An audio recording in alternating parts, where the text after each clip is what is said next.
तुमने तो कह दिया था कि मैं अब आपसे कोई ताल्लुक नहीं रखूंगी, कभी मैं कह नहीं आऊंगी, शक्लें नहीं देखूंगी तो। लेकिन मैंने कसम नहीं खाई थी, इसलिए आ गया हूं।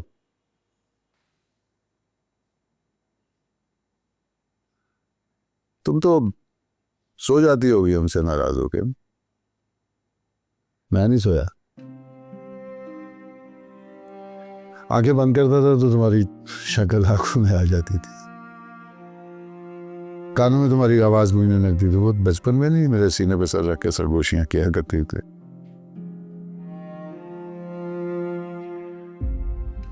मैं अपनी उस नूर के पीछे आया हूं जिसकी बात मैं कभी टाल ही नहीं सकता।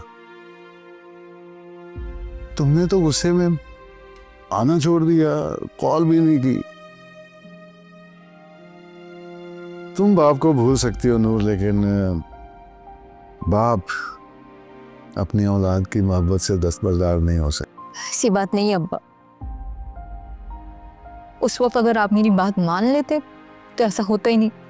तुम्हारी बात मान लेता ना तो और बहुत कुछ खराब हो जाता।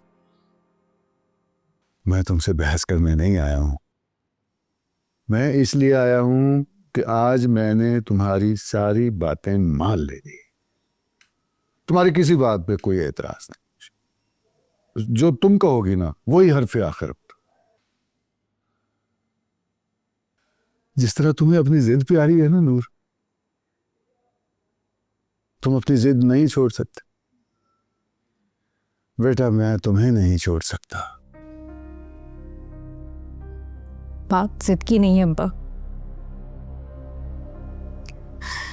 मैं पीनों को कैसे बर्दाश्त करूं? उसको आपने घर की मालकिन बना दिया।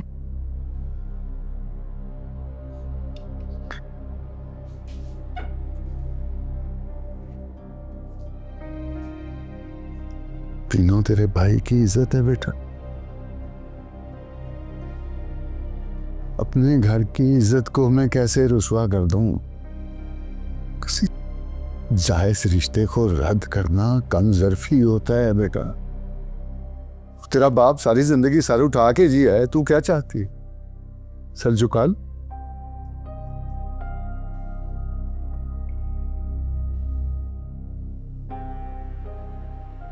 मैं ही सबसे बड़ा मुखालिफ था ना, मुझे सबसे ज्यादा तकलीफ हुई थी ना अली की शादी से। लेकिन नूर मैं अब सबसे ज्यादा खुश हूं। तो अब तुम बाप की खुशी के लिए खुश नहीं हो सकते?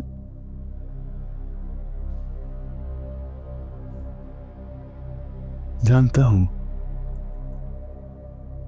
और आज जबर करना पड़ता है, सब्र करना पड़ता है।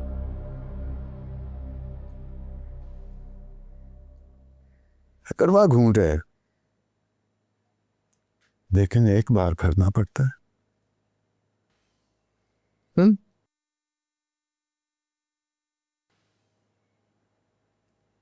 मेरी जिंदगी में सबको माफ कर दो बेटा।